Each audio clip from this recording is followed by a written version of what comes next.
We still loading.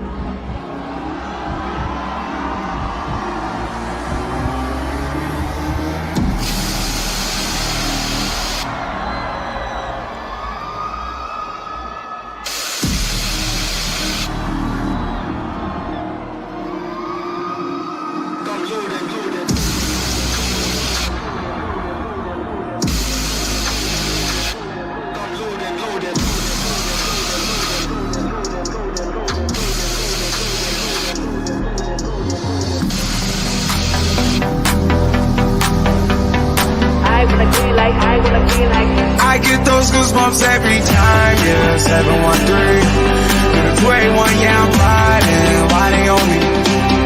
Why they on me? I'm flying, sipping low-key.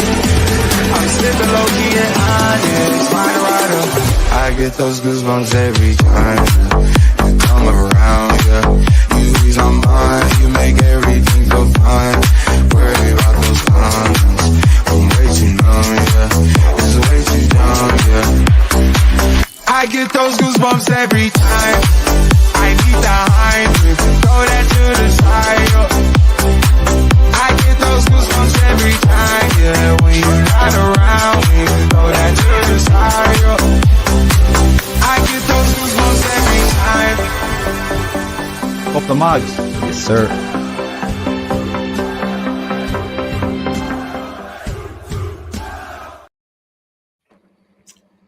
Hey, hello, we're back again. Welcome to Loading Mag NUFC, the full loaded transfer show, the Monday special. And it is special because there's lots to talk about. Newcastle United have been in the news again, and we're going to get down to it all tonight. So make sure you get your questions in the chat because we will come to them. There's no doubt about it. But got the main man with me, Mr. Chris Hall, in the house. How are you doing this fine Monday evening? Is it nice where you are? Because it's very nice. Yeah, very nice. Nice and sunny. It was a bit miserable this afternoon, but no, it's nice and sunny here in Liverpool. But yeah, I'm all good, mate. All good.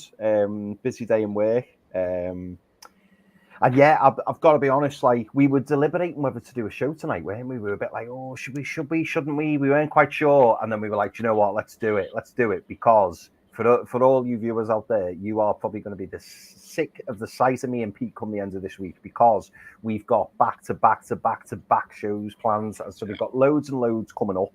Really looking forward to it. And yeah, we decided to do a show tonight because there's so much going on, so much to discuss, and so much to talk about. Definitely, and there's something else to talk about because we've got a special guest already in the house coming to join us from sunny islands. Welcome in, Daz. How you doing, Daz? Hey everyone, how's it going? Sorry. Hola, senors and senoritas. How's it going? Love it, mate. Love it. How's things? How's holiday? Going well? Oh, grand. Yeah. All good. Plenty of sun. About halfway through it now, so about 2 more bids left, and we'll have Mark A over the line. That's my prediction. If that's the case, it's going well. Go on, carry on. Go ahead, Pete. No, I was just saying, no, it's going grand. And so sun is out here in Salou in Spain, all good. But yeah, about halfway through the holiday now at this stage. But yeah, waiting for our first sign. I think it's nearly there though. We're nearly over the line with this one, and we can move on to a right winger then. But yeah, just thought I'd bring you a bit of sun, a bit of the pool, and in the background, let me see. Lovely. Yes. Look at that. Love it. Love that, Dazzler. Sun is going down here now, so. But I'll go to G. Yeah, not too bad. You make me want to book another holiday, mate. That's what you're making me do. But no, we're all good. We're all good here. We're the same as you, Daz. We're patiently waiting for some breaking news on an agreement. That's the key. That's what we're waiting for. But we'll like I said, we'll get into it as the show goes on, mate. But cool. Well, lads, I'm going to let you go I'm going to let you crack on with the show because I'll just be interrupting otherwise. And come here. I'll catch up later on. Enjoy, everyone. Smash that like button as well and subscribe if you're not subscribed. But we'll be back soon with that reaction show, lads. Fingers crossed. Can't wait. Fingers crossed, mate. Jesus Christ. But no, have a fantastic holiday. Well deserved, mate. And we'll, I'm sure we'll be speaking throughout the week, no doubt. See you later.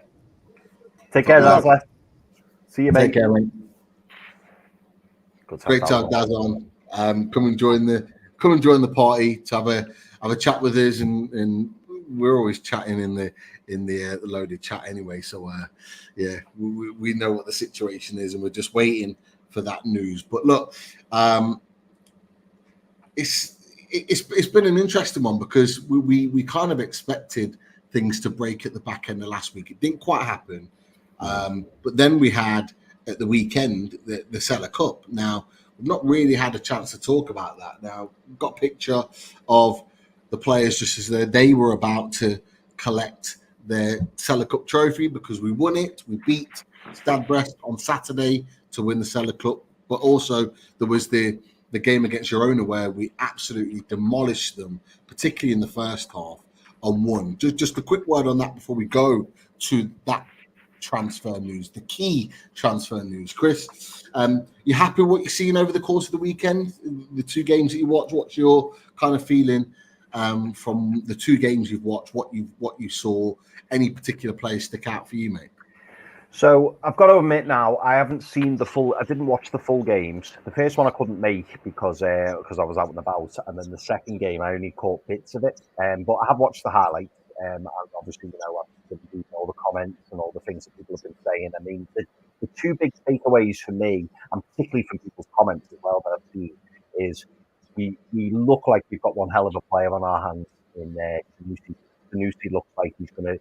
I actually think, I'd go as far as to say, I think he's going to stick around with the squad this season, and I think he might get more minutes than what we were expecting. I think that's how impressive he's been. Obviously, we saw in Japan, and we saw in for the majority of pre-season actually, the fact that he's come on and he's had an impact. I think every game that he plays, he has an impact. So I think shout out for Trevor Sanusi. That was obviously a big one for me. And secondly, and I was made up for him. Just before you go to that second point, no, go on, mate. Move your mic slightly closer to you because it was. Oh, sorry, is it chopping out a bit? There you go. You're back. Is that a bit better? Sorry. Yeah. And then the second one for me is Will Asula. And I was really disappointed because I saw his disallowed goal, and for argument's sake, it probably does look slightly offside.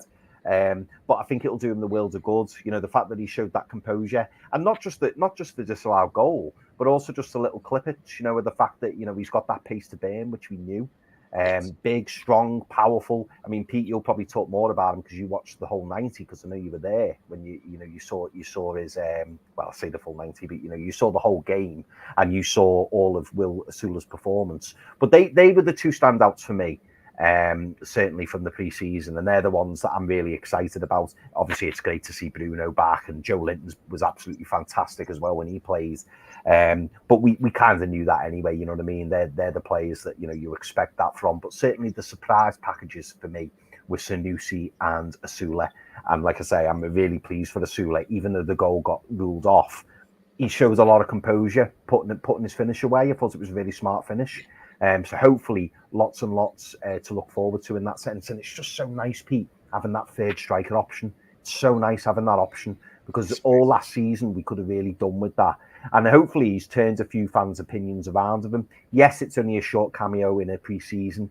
I appreciate that.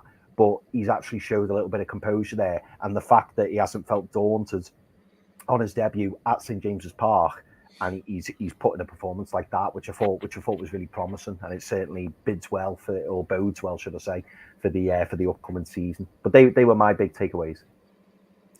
Definitely.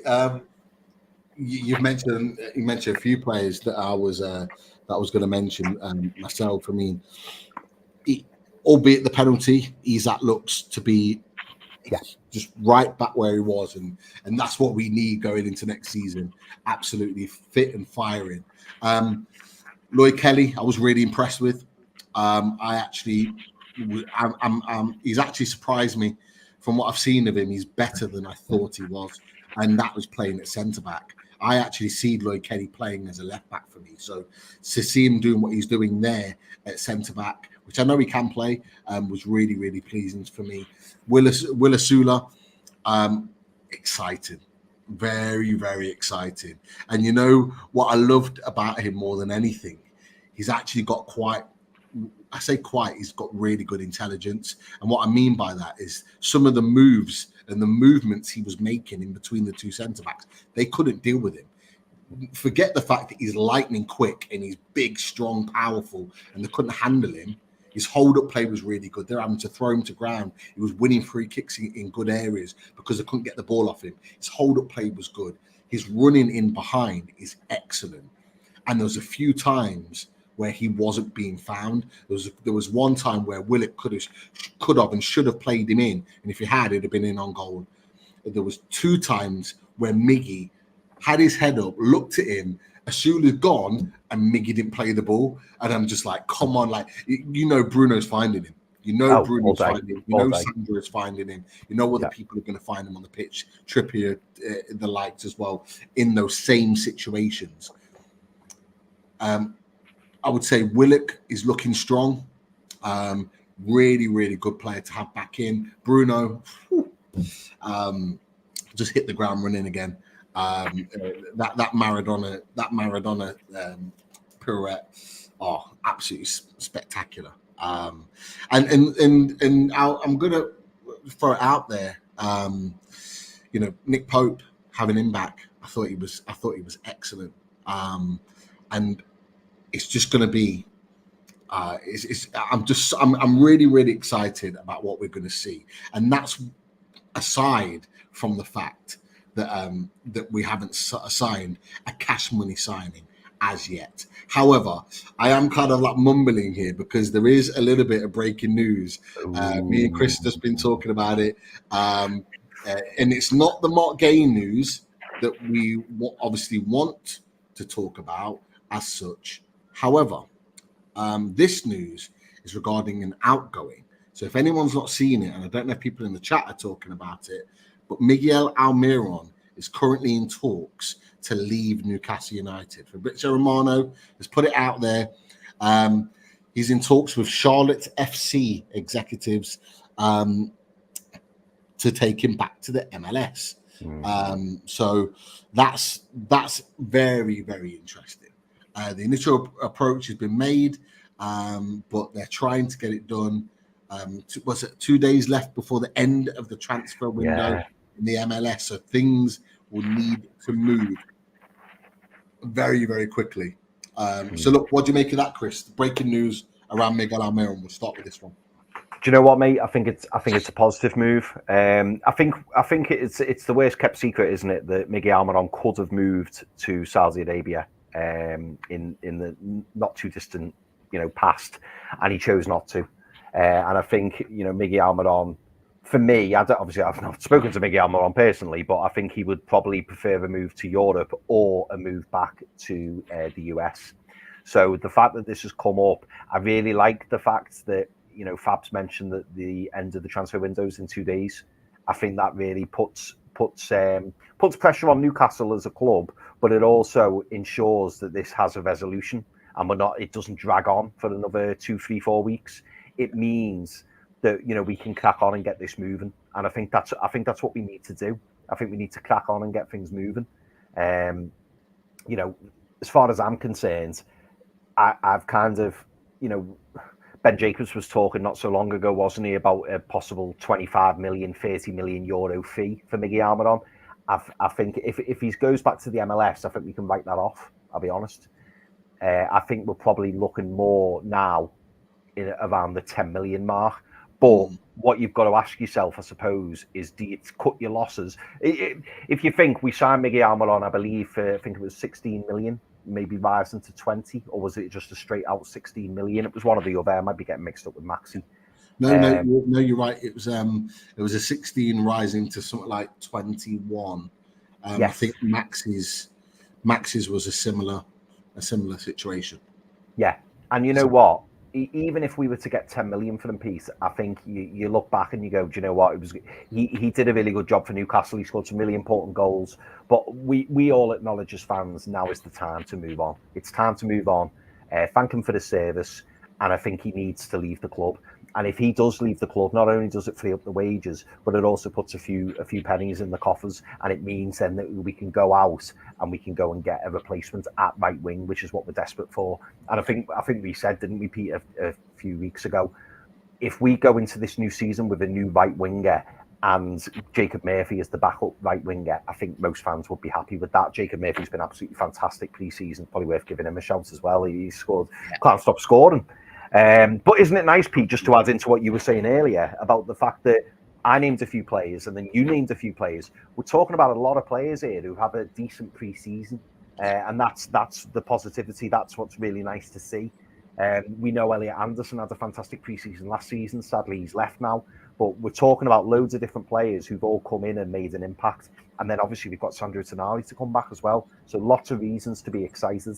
But yeah, for me, this deal, I think Newcastle will have to cut the cloth a little bit. And yeah, maybe there was an opportunity to get 15, 20, 25 million for Miguel Almiron. But I think that we're not going to get that from the MLS team, certainly not Charlotte FC. So I think anything north of 10 million would be a good price. Yeah, I have to agree with you. I think it's very clear that Newcastle United wanted Miguel Almiron to move on this summer. They ideally would have wanted him to go to Saudi, where they would have got the fee that you've just referred to, Chris. Absolutely, 20 million plus. I think Newcastle United have had to take a hit here. Newcastle United, we asked the question, didn't we, to Lee Ryden? We asked it to, who came on before that, might have been Graham Bailey or somebody who came on. Yeah. And we asked the question, would they still sign a right winger if Miguel Almiron didn't want to leave the club and he stayed? And they seem to think that they would. This kind of answers the question. The fact that they are potentially allowing Miguel Almiron to go to MLS, which, let's be honest, that's where he wanted to go. He's always wanted to go back to play in America before he retires or before he goes back to South America. This is his opportunity. Now, we're seemingly taking a hit on this to make sure that this deal gets done, that the wages get recouped, that we get some form of fee for him. He's still got 2 years left on his deal.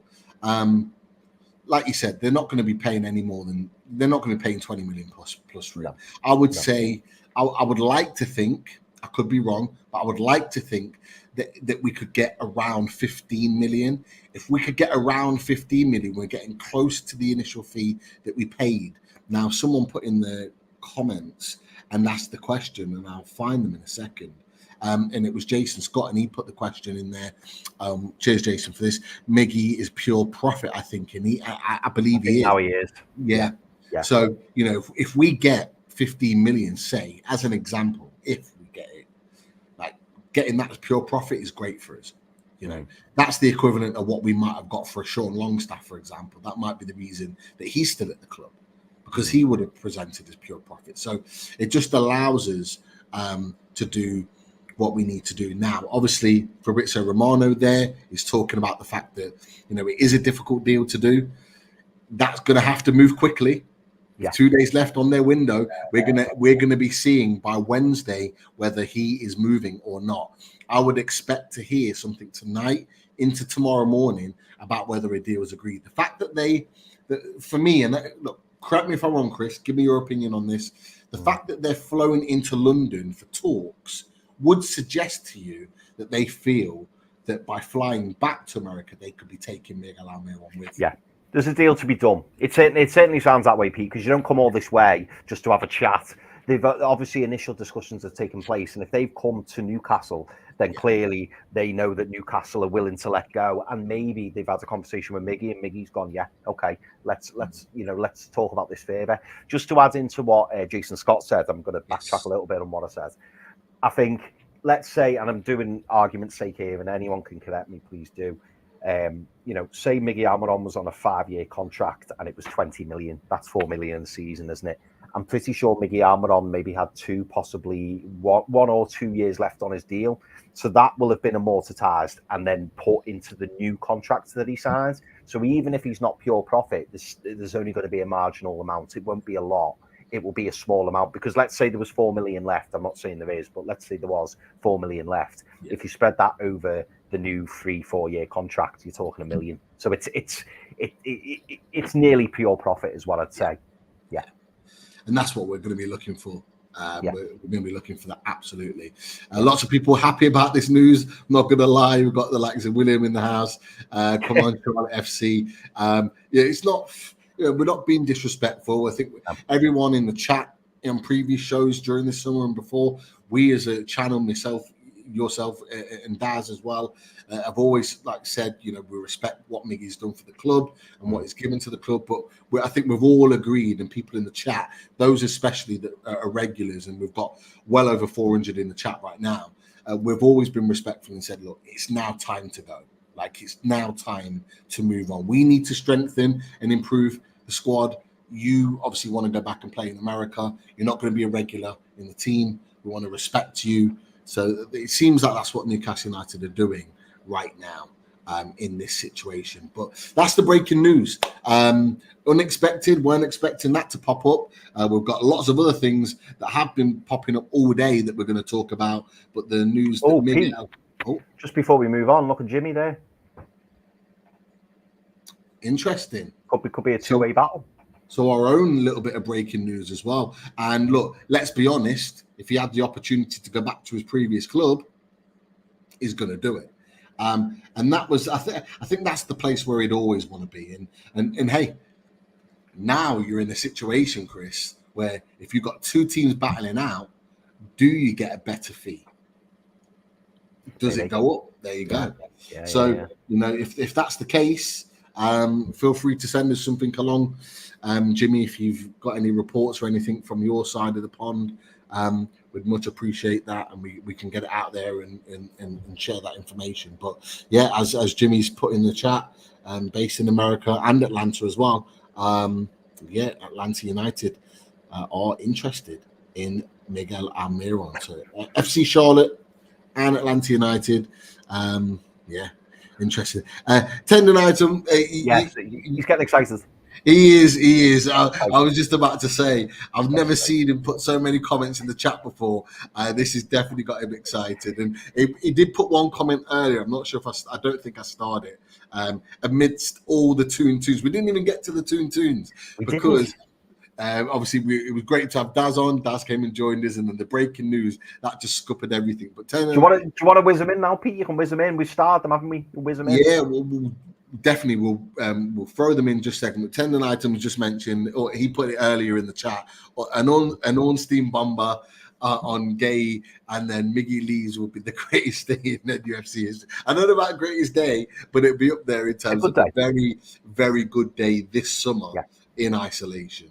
That is for sure. I agree with that. We'll fly through the tunes, as you mentioned, Chris. Let's get through them. We've got Dangle in there.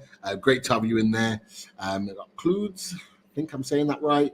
60 mil for Guehi, in my opinion. Palace won't accept. We'll get to that in just a second. Let me just take this picture off for just a second. We've got Ian. Welcome, Ian, at the Crimson Lip. Great to have you in there. You guys are always one of the first in the chat, as always. We've got Migs in there. Is that Miggy Almiron? Is he come and say his goodbyes to Loaded Mag NFC, maybe? Great to have you in there, Bill.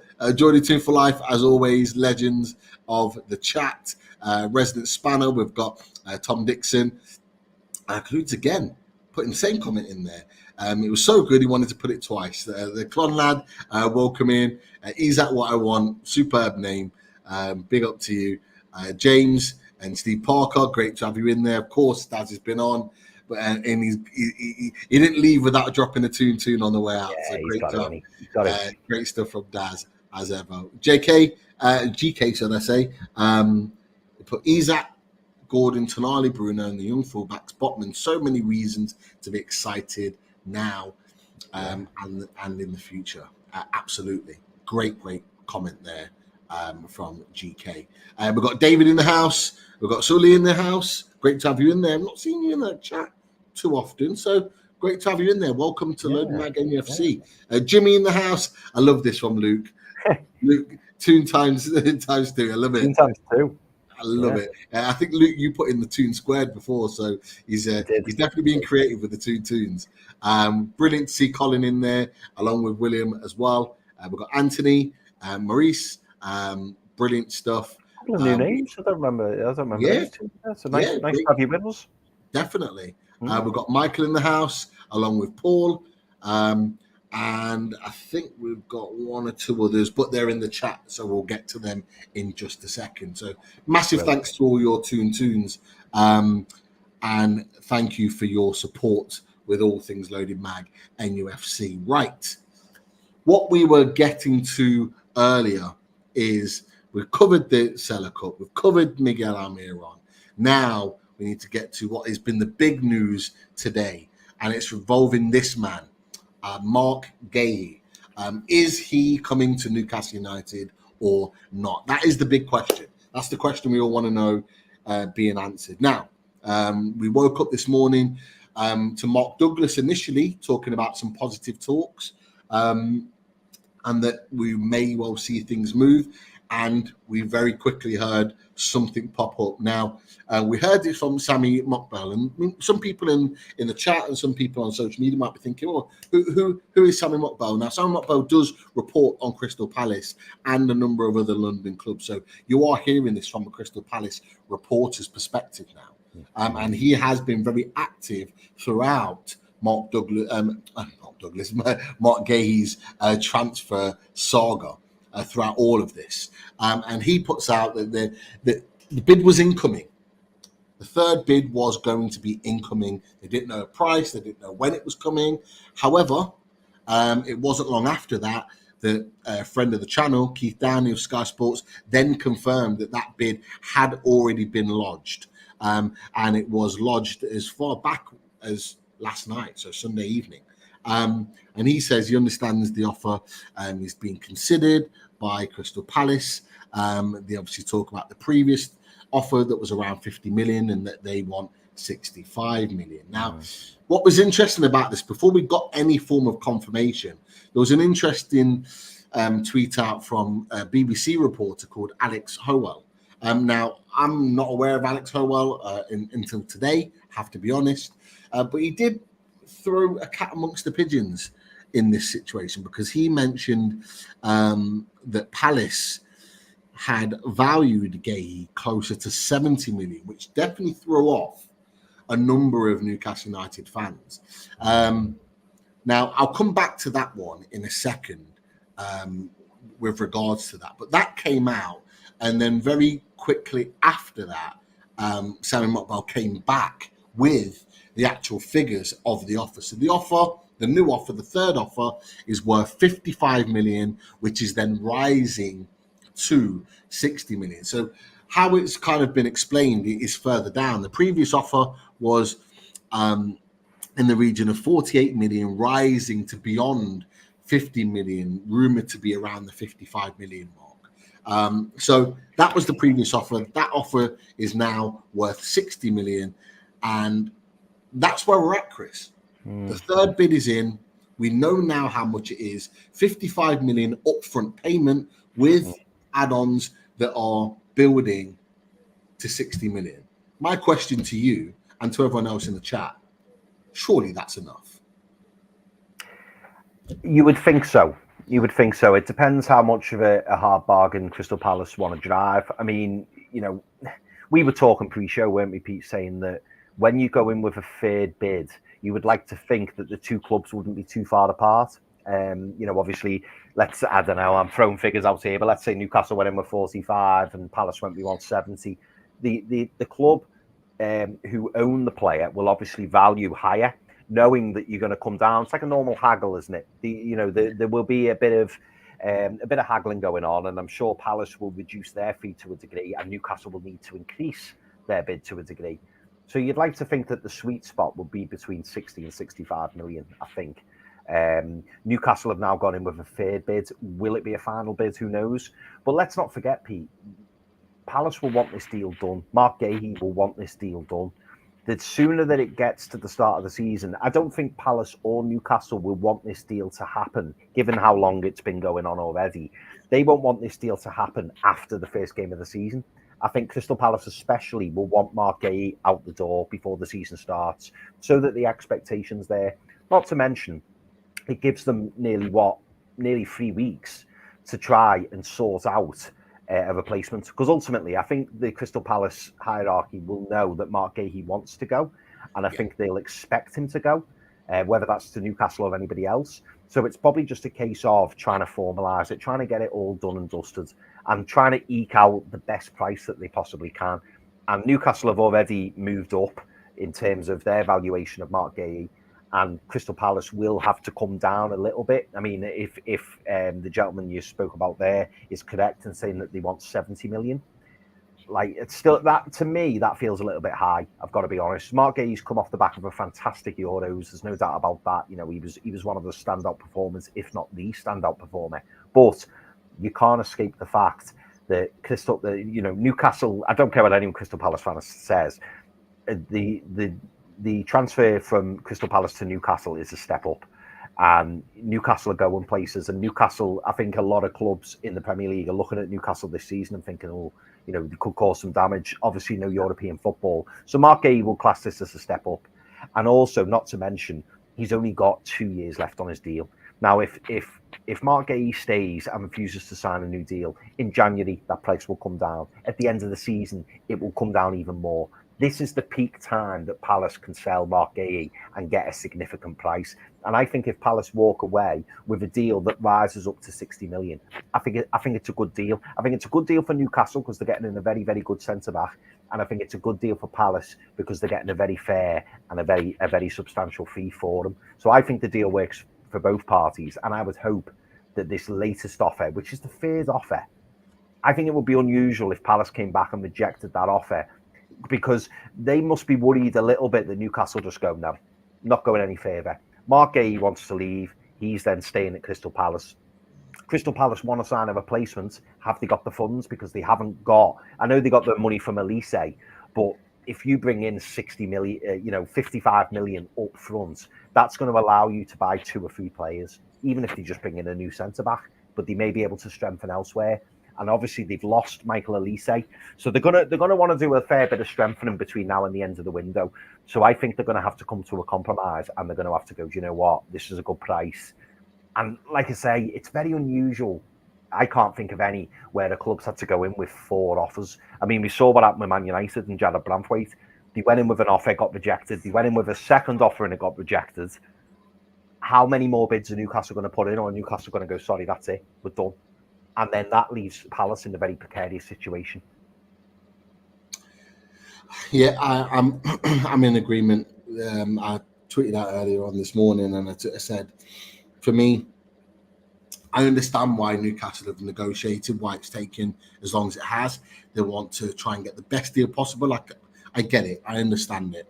They're trying to obviously save as much money as they possibly can, because they are, and from the news today, they're seemingly looking to get that right winger and want to put as much money in to that right wing position. So I understand it. However, there comes a time and there comes a point where, for me, it's enough's enough. Okay, you either put your money in and you go to the bid that you actually want to pay to get that player out the door, or you walk away and you go elsewhere. Now, Newcastle United have put the 3rd bid in. So that tells me that they're willing to go the way to get the player in. And I do feel that bid is more than sufficient to get that deal done. But what I expect now is fast movement. And to be fair, it's been kind of tentatively reported that Newcastle want this deal done quickly. They want it done quickly. They want it. They've put the money in now that they feel that Palace want.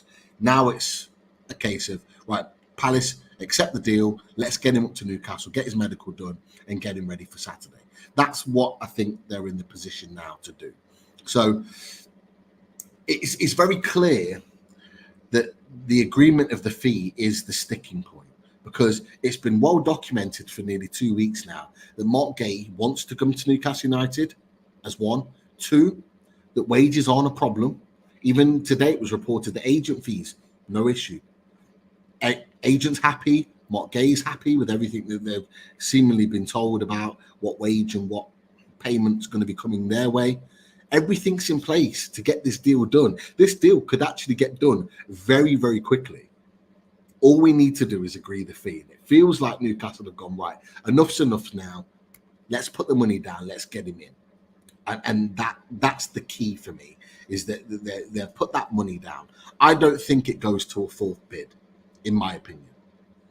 I think if this gets rejected now, I think Newcastle United walk away. And I think they'd be right to. 65 million is a lot of money. 60 million is a lot of money. But they've gone out because they value the player and they really want the player. I think it wouldn't be the best thing for Palace to reject that, considering Mark Guehi's head's already turned. His head is already halfway on the way to Tyneside. Like, he's already thinking about playing with the likes of Gordon, who he knows very, very well, spent the whole summer with him. Livramento and Hall, he came through the youth ranks with at Chelsea. Like Trippier, he knows really well. He knows a number of players already in the squad very well. I bet he's already thinking about what he's going to be coming into. So if they're going to snatch that away from him just for 1 or 2 million, which is probably what it will be, I think it will be incredibly harsh. And I think this is now the time to accept this deal and for Palace to go and get their replacement and for Newcastle United to move on. But I think this is it now. We need to put that money in, which we have, and we need to get that deal done and get him up to Tyneside. That's the key. And I'm going to revisit a question that I asked you. I think I asked you and Daz the other week. I think it was last week, because I mentioned to you when talking about Paul Mitchell, and I kind of asked the question: does he need this deal? The first big deal as sporting director. Does he need to get this deal over the line? And I'm going to ask it again. I'm going to ask it to you, but I'm going to ask it to everyone in the chat. We've got 460, 470 watching live right now. Is it not just crucial for Newcastle United because we need a centre back, but is it not crucial for Paul Mitchell? And the reason why I'm saying it, and I'm not saying it in a disrespectful way, he is a supremely talented sporting director, but coming in with the pressure that he's got this summer to get deals done, how would it look if he didn't get that deal over the line? The Mark Guehi deal, the first actual signing this summer that is a guaranteed first team starter. Superstar in England over the Euros. 65 million or 60 million. How will that look if he doesn't get it over the line? That's my question. Is it crucial for Paul Mitchell as well as Newcastle United to get this deal done? That's my question to you, Chris, and everyone else in the chat. What do you think with me asking that question? Yeah, I remember you asking this last time, and I think my response last time was I don't think it's necessarily crucial it's Mark Guehi, but I think it's crucial that we bring in that real big centre back, because that's what we need. It's a position that it's blatantly obvious when you look at our squad. It's blatantly obvious that we are lacking a centre back. That's what we're lacking at the moment. We haven't got the cover that we maybe like if Jamal Lascelles was fit, if Sven Botman was fit, maybe the need wouldn't be that pressing. But interesting that you ask now, Pete, because the more that time ticks on, the more public this is that the second bid's gone in, the third bid's gone in. The more time that this goes on, I think if this Mark Guehi deal doesn't happen, or we walk away from this Mark Guehi deal, because let's not forget, the deal went in yesterday, and up until 6:30 today or 6:41, it's not been rejected. So I think that speaks volumes as well. I think that's important to say. But for me, I think it would show that when we want our man, we go and get him. So I think it will be a big power play for Paul Mitchell, and I think it would reflect well on him. However, if we do end up walking away from the deal, and if we do say, right, no, enough's enough, we're not going to say Palace come back now and go, no deal.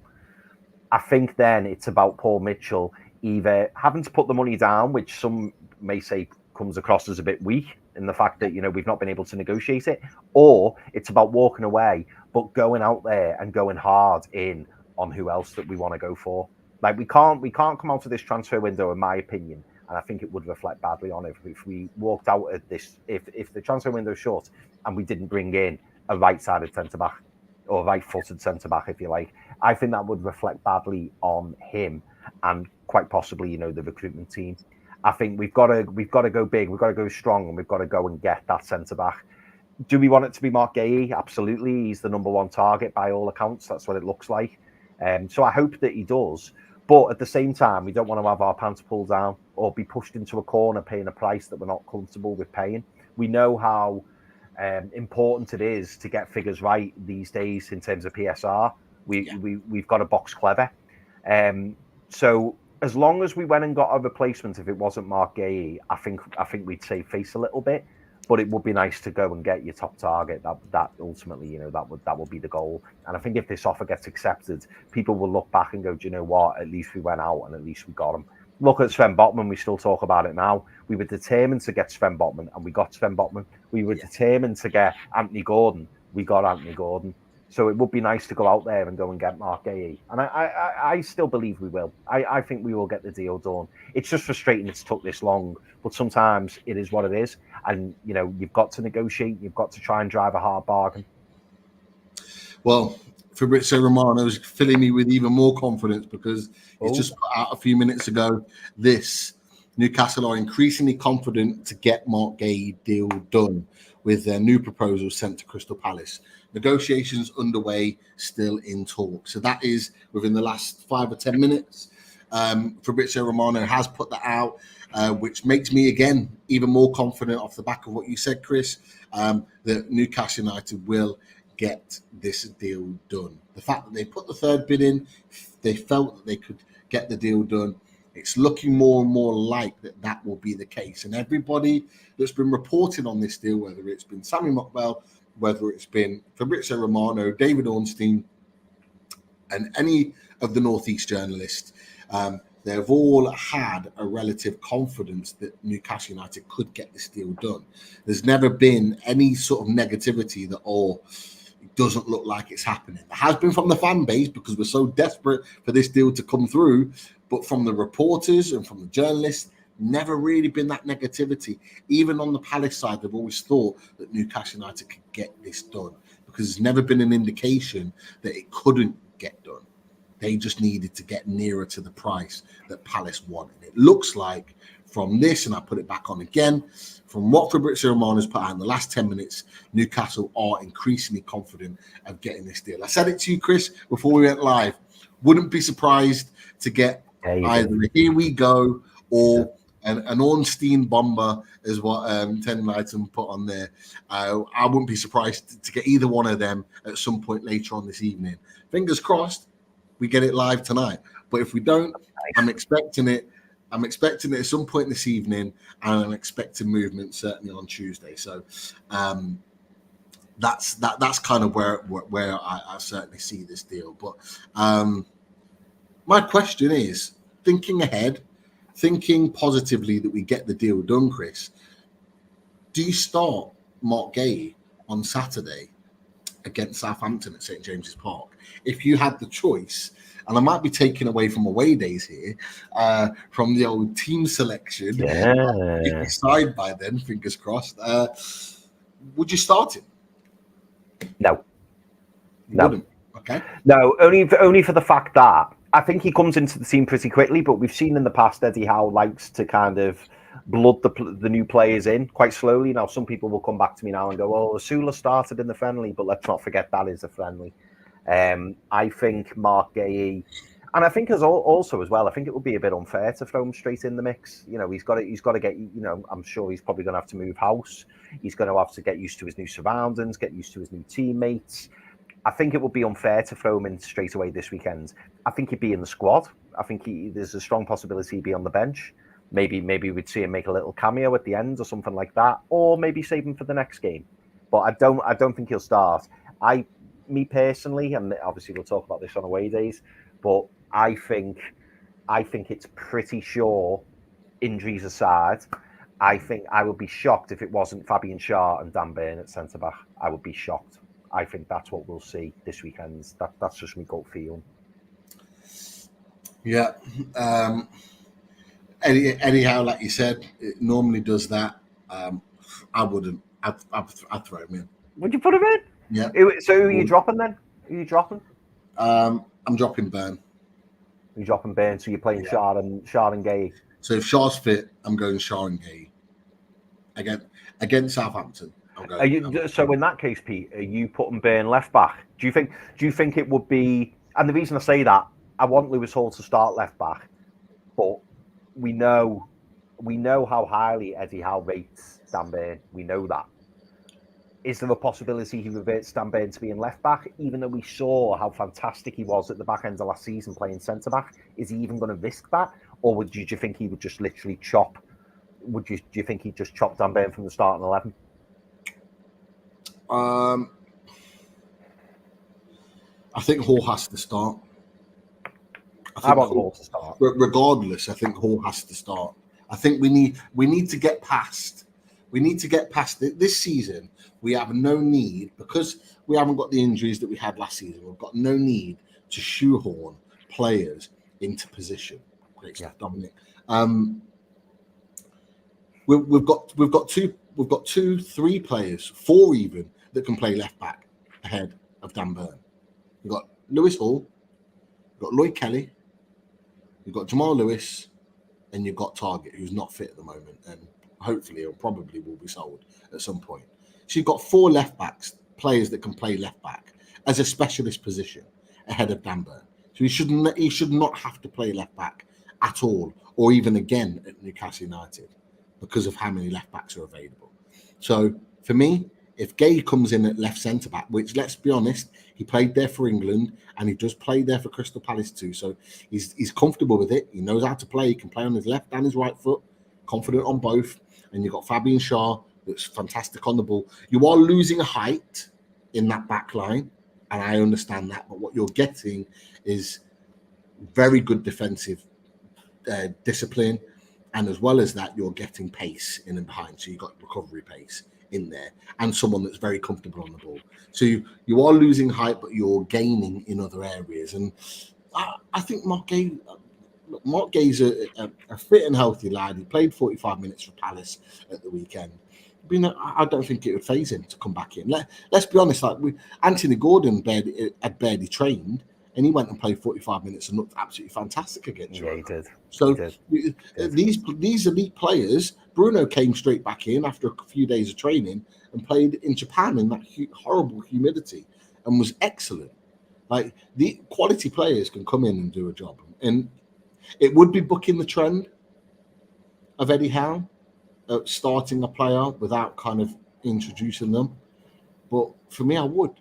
There's a reason why you're paying 60 million for a centre back, is because he is better than what you already have.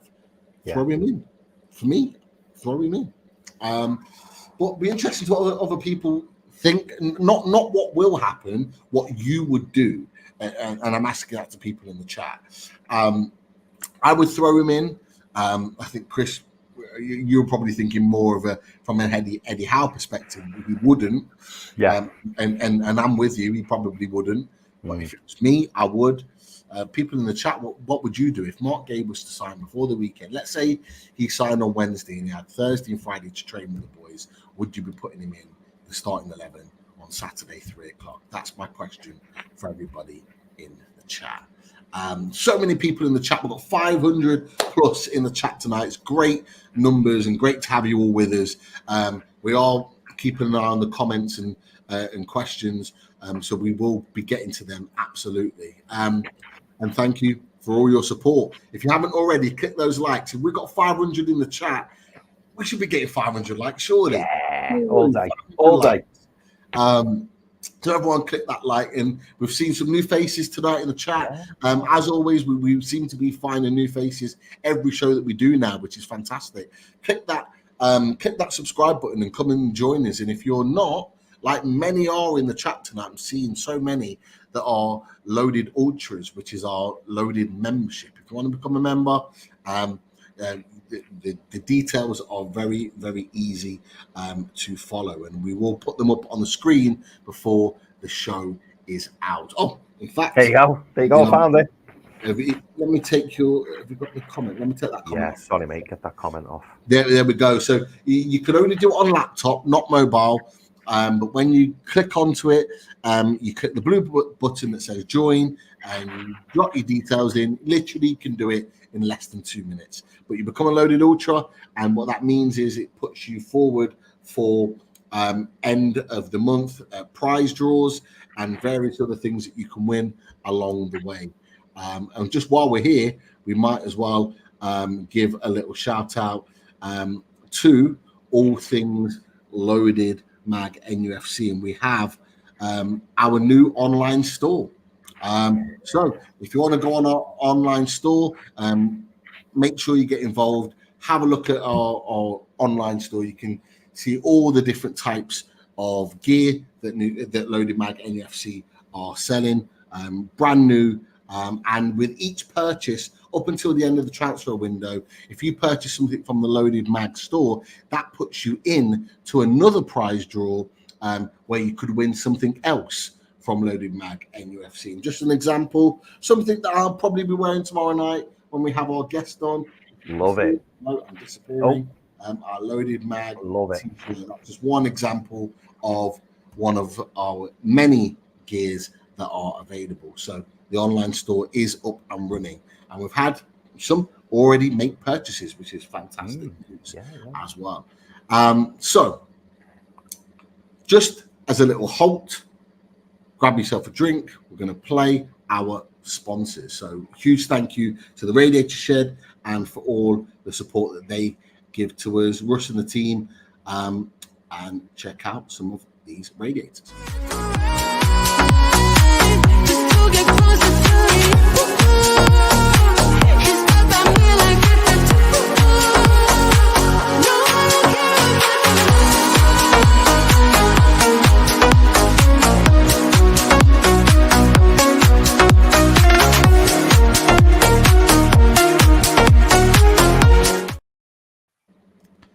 So make sure you check them out, Russ at theradiatorshed.com, and you can use the code LOADED20 to pick up your radiator. If you're planning for the winter, there's only one place to go in the northeast, and that is the Radiator Shed. Just another thing as well, for those of you that are finding us on YouTube, we are as well on socials. So we're on Twitter, also known as X, we're on Instagram, and we're on TikTok. We provide updates on various different bits of news. In particular on TikTok, I'll throw a few videos out of let people know of what's going on with the transfer news as and when it breaks. So keeping in tune with everything Loaded Mag. And as well, if you're watching us on or listening to us on audio, Apple and Spotify, check us out. It'll be within 24 hours of the live show taking place. But we're not going anywhere. We've still got more to discuss. We've still got lots to talk about. So we are not stopping. Just a little ads break, and then we're getting back into it. So one of the things that has come to light on the back of the Mark Guehi information, in particular, the Miguel Almiron information that's dropped tonight, is what is happening with our right wing situation.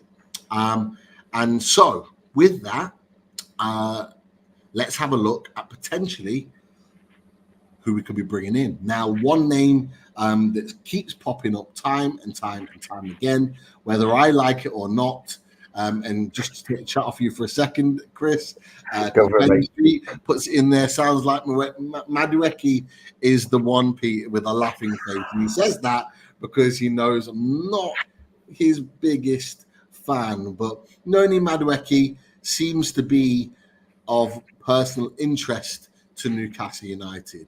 And again, we've got a little tree of information that will branch out and let you know.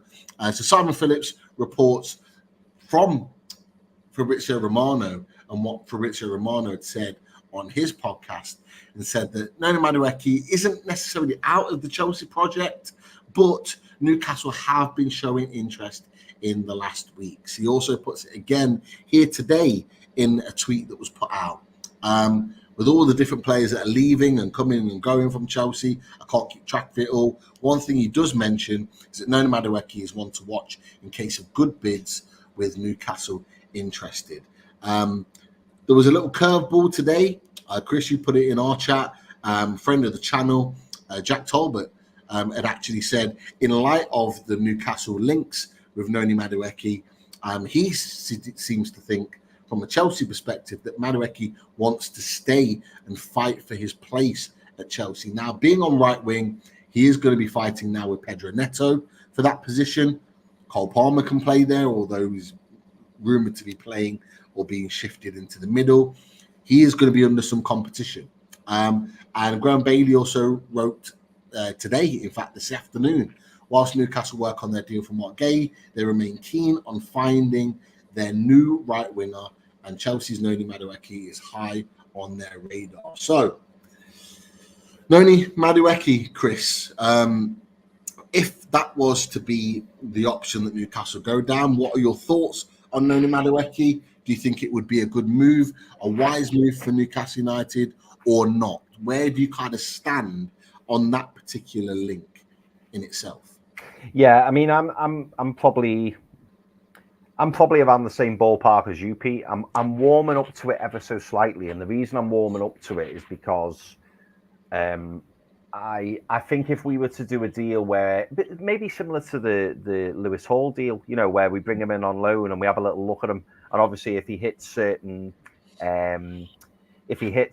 markers and then we have to sign him on a permanent basis, then, you know, so be it. And obviously that would show that he's done a good job, or that Eddie Howe's pretty happy with him. But to just go out and outright sign him, that would make me a little bit nervous. I mean, I don't want to contradict myself too much, because I've always said, I've always consistently said on this channel, you know, the fact that anyone who Eddie Howe and the owners want, I'm keen on, I'm interested in. And being deadly honest with you, Pete, and I know you'll appreciate this, this is probably the most uninspired one that we've been linked with, where I've gone, really? Like all the other ones who we've been linked with, all the other players who strongly linked with, yeah, I've kind of gone, oh yeah, or you know, he'd be good. But from what I've seen of Madueke, he looks like, to me, like the guy that never quite gets there. Like I've seen him a couple of times, and I thought, oh god, you know, this looks good. And then similarly, I've watched him other times, and I've been like, what? It almost like strikes me as like a slight upgrade on Miggy, but really we're looking for a severe upgrade on Miggy. And Jacob Murphy as well, to be fair. So he's not someone, you know, he doesn't get the taste buds going, does he? He doesn't make you think, oh my God, brilliant getting him in. You know, we've been linked with, you know, the likes of Jared Bowen, etc., where you go automatic big upgrade, even in Buemo. Like people have been excited about him.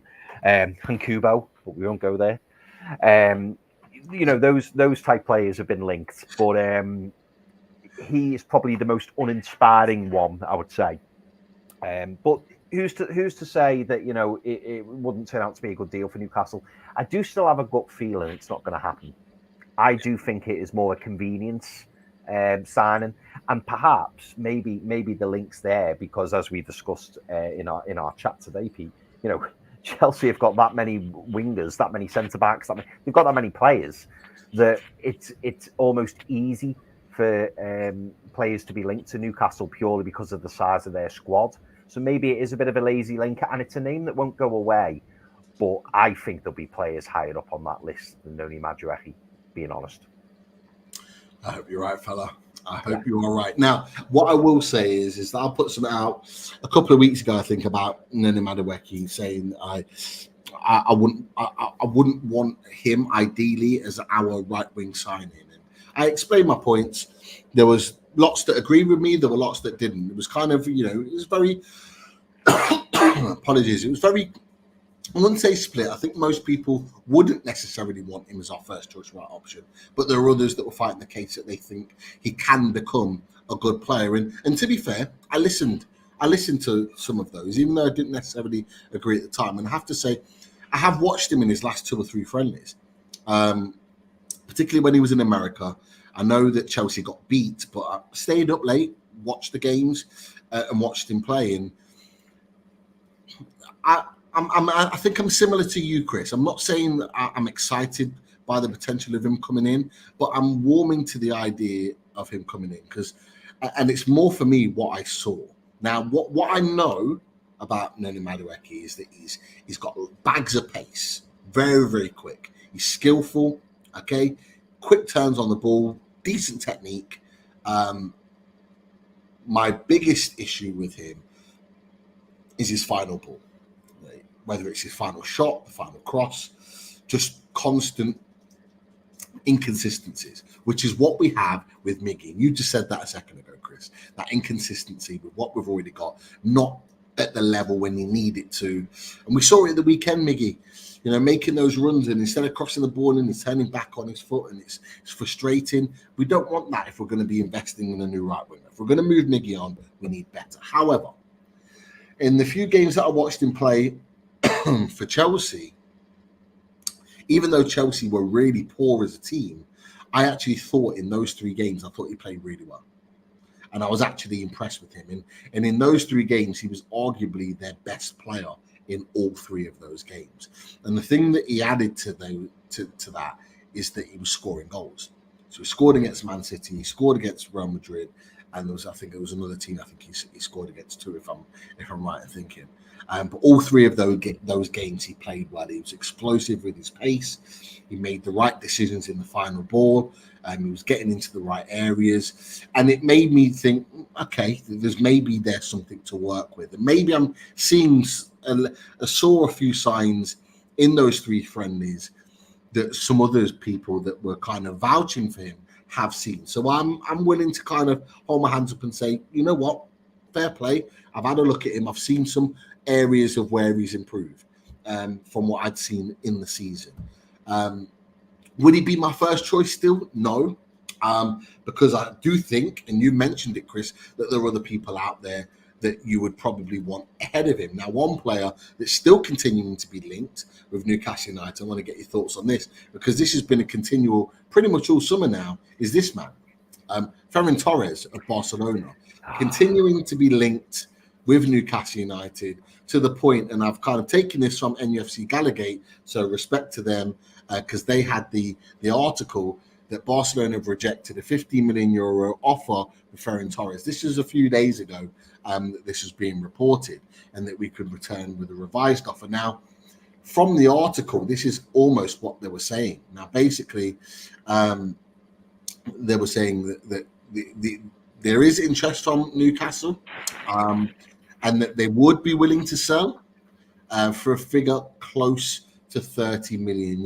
Now, as I mentioned in the report here, we'd apparently, there's been no confirmation from any journalist or anybody else, but apparently we'd had a €15 million bid rejected. They're saying here anything closer to 30 could potentially get that deal done. Now, we know, before I get your thoughts, Chris, we know that Barcelona need to sell. They've just signed Dani Olmo.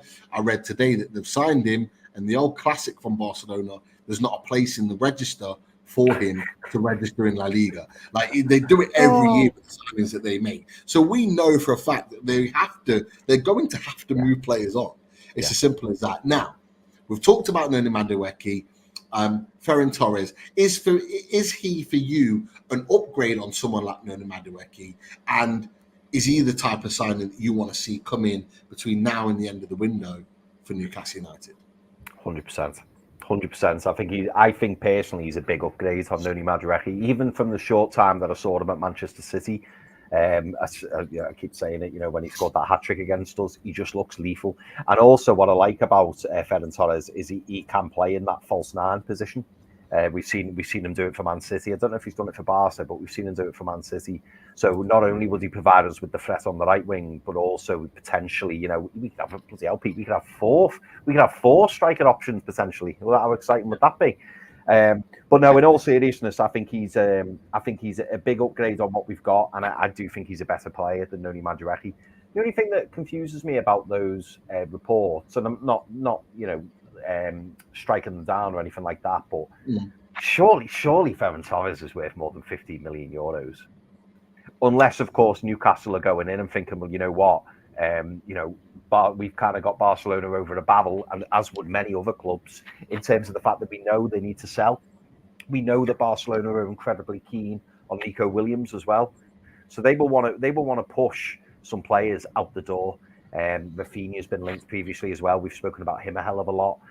Ferran Torres, maybe he's a player that they don't necessarily want to lose, so maybe that's why, they're going for a higher figure. But for me, I don't know about you, Pete, but 30 million euros for Ferran Torres, that's a good deal. You're talking, what, 20, 25, 26 million?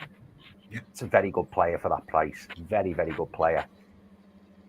No, you're absolutely right. And you're asking the question, like, how would we be able to get in for that low now, that lower price? Now I'll put it on the screen. I'll drop on the sofa score here, and you'll be able to see it for yourself. If you look at the selling factor, so Man City signed him for 23 million euros, but they sold him for 55 million euros. If we got him for 15, that would be wild. Now, he's still got 2 or 3 years left on his contract. I believe if I go to the top, it is 2027 that his contract runs out, which is right, yeah. The 2027, right in the corner here, his contract runs out. So he's still got time to run on his contract.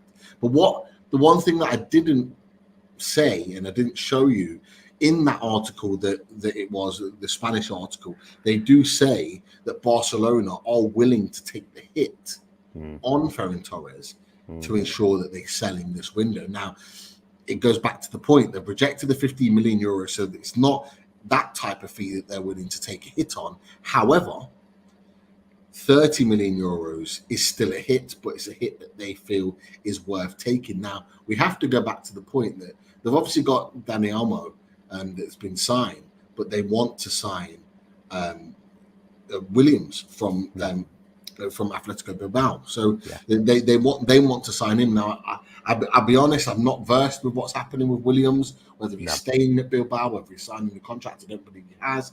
I think the move is still a potential to happen.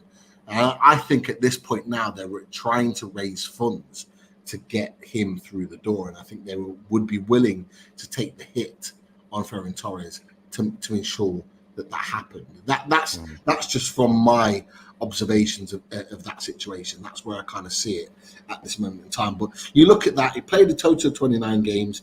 He only started 12, but he scored 7 and assisted 2. So, 9 goal contributions isn't a massive amount in the league.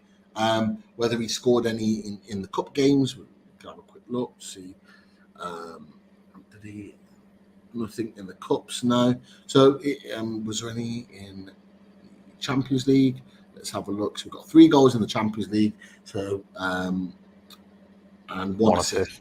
So you're into double figures with his goals and assists for the season because he's contributed in other areas, and so you've got a player that can do the business.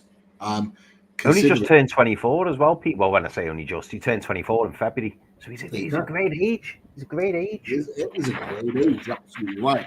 So he's putting up numbers that are kind of worthy. Now, I don't want to steal this from you as such, but I want to just kind of throw in Noni Madueke, since we're on this conversation. Yeah, so I want to bring it up. And I don't know whether we should do a little bit of a comparison. Yeah. Let's do it. So look, this is Noni Madueke. You can see his heat map. You can see touch tight to the touch line. He likes to run his defensive opposition. So in the Premier League, I think overall he got something like 11, 12 goal contributions. So not too far off Ferran Torres. Started 12, played 23 overall. So similar returns as Ferran Torres. 5 goals and 2 assists. That was in the Premier League. Okay, we could probably add in other competitions as well. We've got the cups. We've got 2 goals in the cup. There, so you're looking at 8, 9 goal contributions overall in the Premier League last season. So they are very, very similar in their stats. But do you want to? Should we have a little comparison? Yeah, throw him in, mate. Throw him in. So if you put Ferran Torres in there, Torres should be the blue line then, shouldn't he? Yeah. So let's have a look. Oh, okay. So that's interesting. Yeah. Okay. So you're looking at the output there of Madueke being slightly more, particularly in the technical and the defensive area, than Ferran Torres, considering they're both in the same position. So it is interesting what it's throwing out off the back of that. Yes.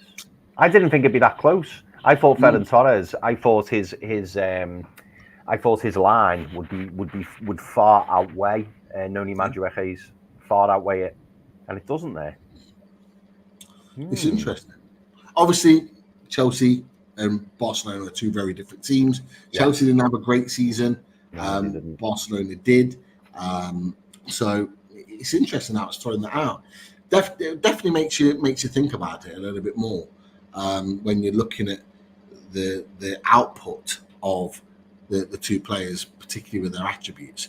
And he's 22 years old, Madueke. Torres is 24. They're around a similar age, both great ages, as you mentioned before. It's interesting.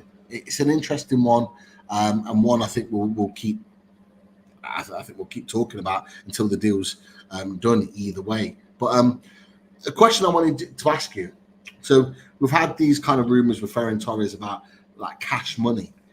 Do you think a loan with an obligation to buy is going to be Newcastle United's focus once the centre back, hopefully Mark Guehi, is through the door? It could be, and it certainly would. It would put any fears to bed on how much we've got to spend this particular window, knowing that there's an outlay. Obviously, we saw it last season with Lewis Hall. We brought him in on a nominal loan fee, with the opportunity to sign him permanently. So would I rule it out, us doing that for the right winger? Probably not. No, I think I would like to think that there's money for both, but I suppose it would depend how stringent they want to be over the funds. Will the Miguel Almiron situation change that as well? That's something else we've got to factor in.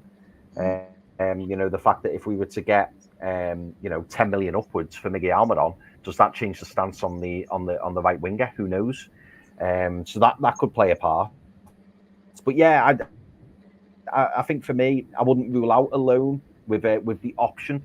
I don't necessarily like the obligation. The only way I'd kind of be happy with an obligation is if you know what you're signing, what you want. So for example, with Noni Madueke, I'd probably want the option to buy. If it was Ferran Torres, I would be happy with an obligation because I know what we're getting in Ferran Torres, and he's proved that consistently, not just for Barcelona and Man City, but also for Spain. Like even when he comes on for Spain, he looks a real threat. He looks a real top player. But yeah, it's an option, Pete. It's an option because it's a way of deterring that initial spend and putting it through to the following season, which, as I say, we did with Lewis Hall. We knew as soon as this transfer window opened, the 28 million was going to have to be given to Chelsea for Lewis Hall. Could we do something similar? Would that help Barcelona? It would help Barcelona in terms of squad numbers, but would it help them in terms of funds coming in? Probably not, unless, of course, we paid quite a substantial loan fee. Say we paid a 5 million loan fee with the option then or obligation to sign Ferran Torres. It's a way of outlaying the money further down the line. So it's certainly something that could be explored, I'm sure. Yeah, I think so. It's definitely something that we look at. I think it all depends on how much the team want. I think it all depends on what caliber of player is available. You don't mind paying the fee next summer if the caliber of player is a player that you can't turn down and you need them in right now. And I think that's something that Newcastle United will consider. And the quicker we get this deal done, potentially with Mark Guehi, it means that we can spend more time on this right wing position, and we can put all of our attention, all of our focus into it to ensure that we're getting the best quality possible. That's the key. That's what we need to do, and it's going to take however long it takes. I wouldn't be surprised to see this drag on into the latter parts of the window, maybe into the first 2 or 3 games before. Maybe even right in close towards the beginning of September to get this done, because the Newcastle are going to want to try and scour the market to make sure that they've looked in every corner to make sure that they've got the best deal possible. But it's an interesting one. Okay, so Ferran Torres, Barcelona want 30 million euros for him. However, Noni Madueke, he cost Chelsea 30 million. So how much would you pay for someone of their ilk? Like, considering that both clubs are probably going to want about 30 million euros for Barca, 30 million probably for Chelsea. How much do you think you would be what would be a realistic price? Because we've looked at both players, we've looked at their profile and what they did last season. We've even compared them against each other. What do you think is a fair value for Ferran Torres or Madueke? So is this purely off what we're looking at, or purely off what I think or what I know? Yeah, just on what you think and what you know. This is we've not got the answers here. We're just literally giving our opinion on it. No. So, and the reason I say that is, for me personally, looking at the stats and what I know, I think between 25 and 30 million is the top line I'd go for Madueke.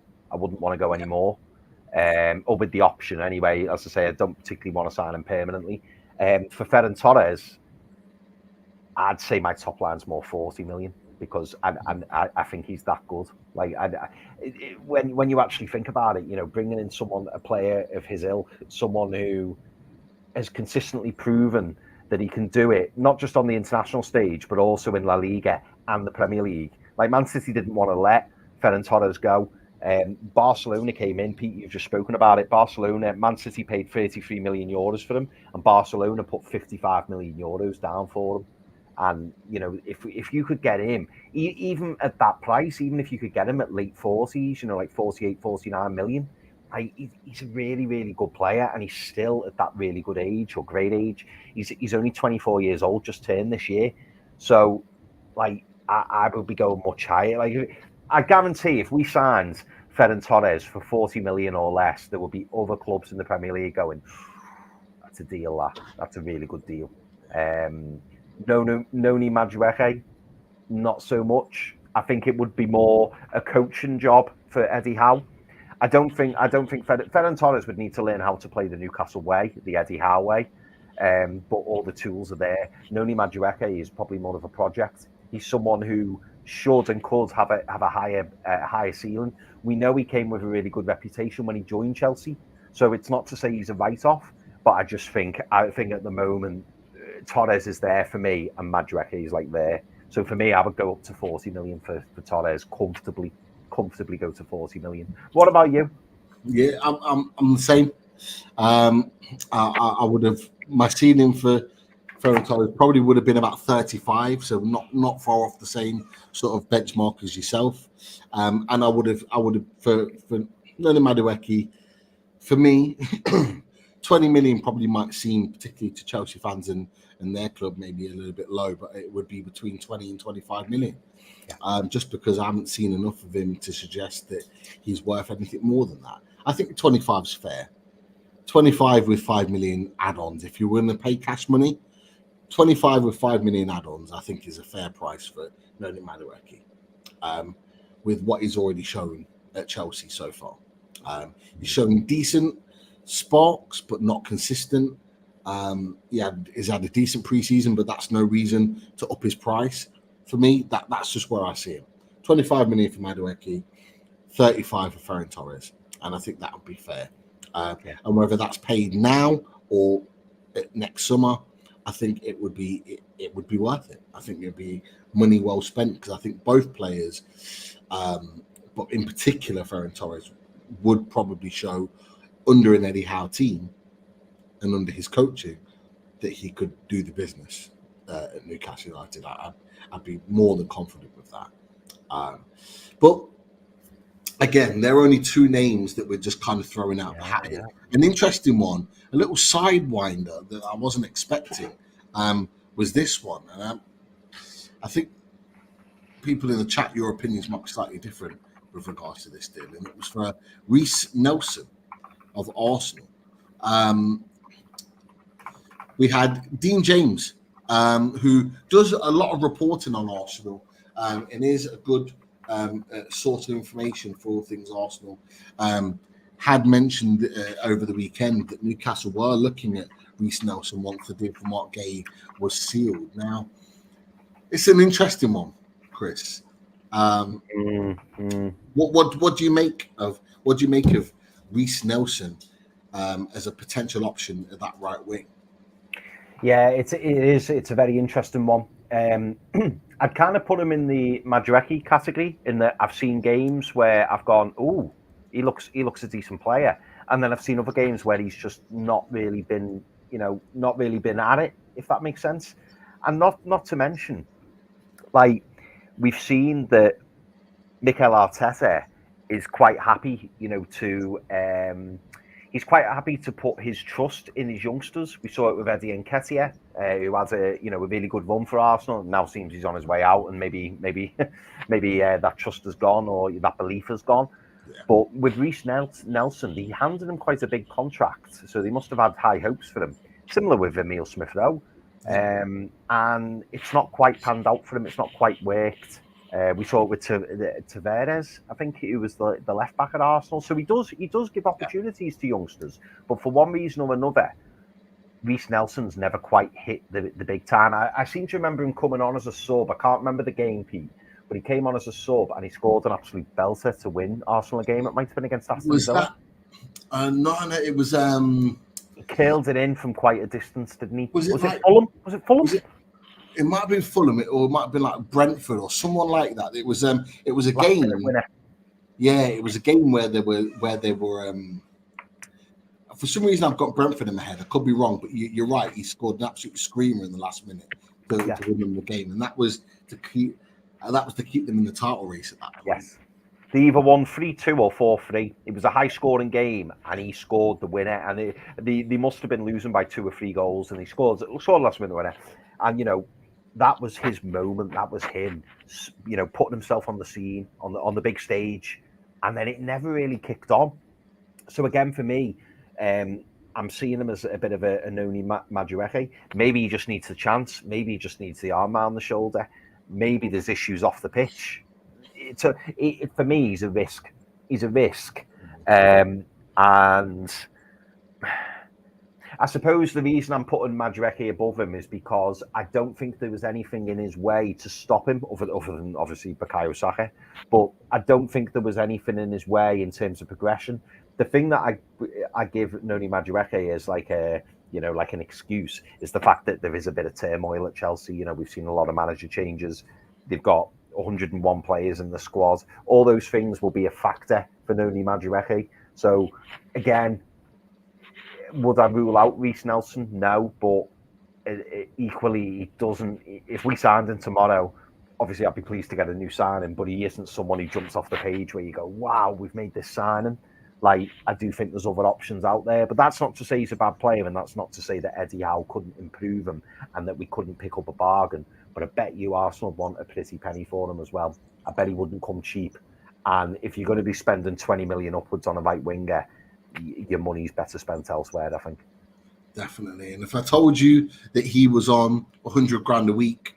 Whoa. Really? Is that how big the contract was that they give him? And it was the same with Eddie Nketiah. And this is why Arsenal are proving very difficult to get them off the books, because they wanted to stockpile the squad. So they offered them new deals when both could have left last summer on a free transfer, as in last summer, 23 into 24, they could have left on a free transfer because both their contracts were out. And instead of letting them go, they gave them new contracts, and they've barely kicked a ball since. So the whole of last season, they barely kicked a ball. Reece Nelson even less so. And now they're struggling to shift them because they're both on massive contracts. 100 grand a week for multi-year contract for players of that level that are not really, in my opinion, the level that we should be looking at. There's no, I find it baffling, and I'm going sideways slightly, so I'll stop myself for a second. But Eddie Nketiah is struggling to get his move to Marseille because Arsenal wanted 40 million and Marseille were only willing to pay 20.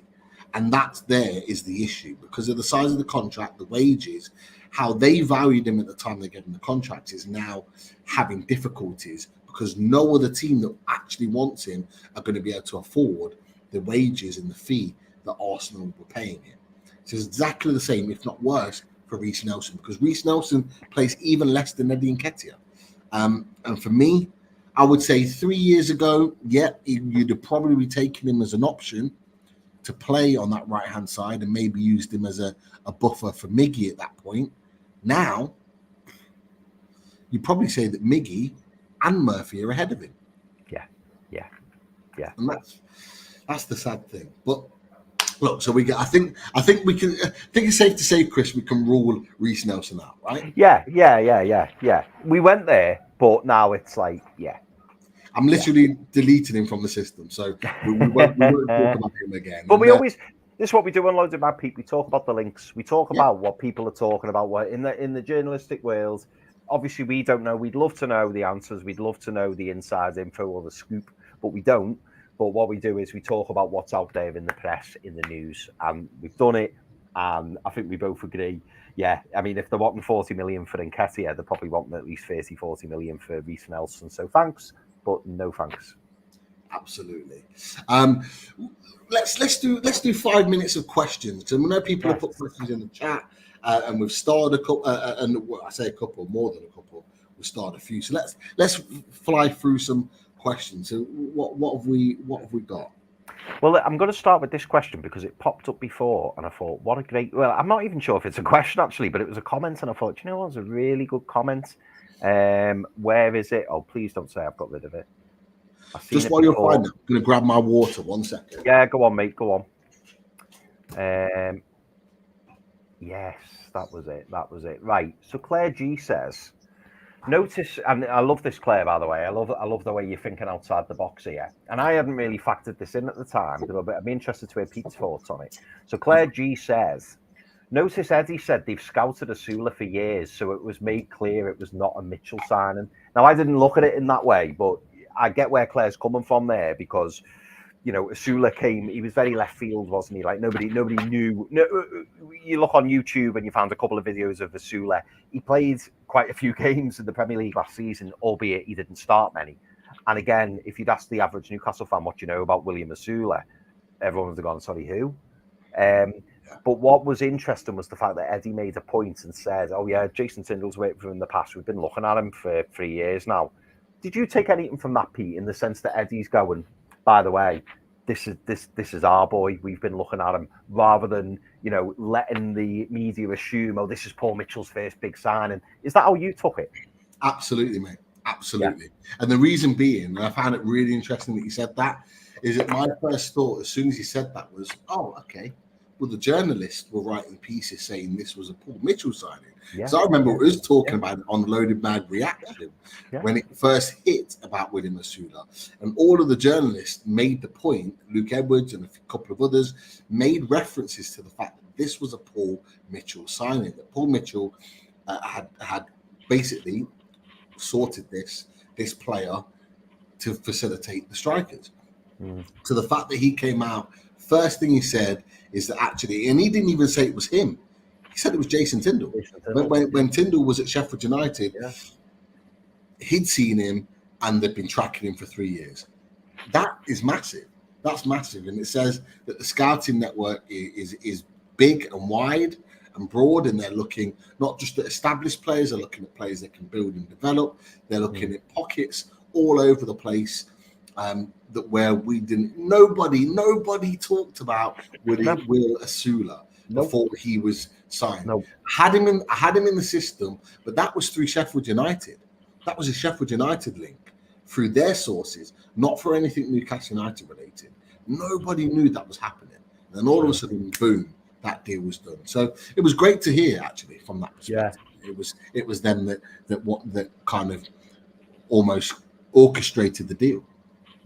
Yeah, no, it was. I thought it was a really good comment from Claire because I hadn't really seen it like that. I saw the quotes and I saw Eddie Howe say it, and I just thought at the time, oh yeah, great, clearly we've got lots of irons in different fires. But when the way Claire's framed it like that, I was like, actually, yeah, that is basically saying he's our boy. We found him. We know about him.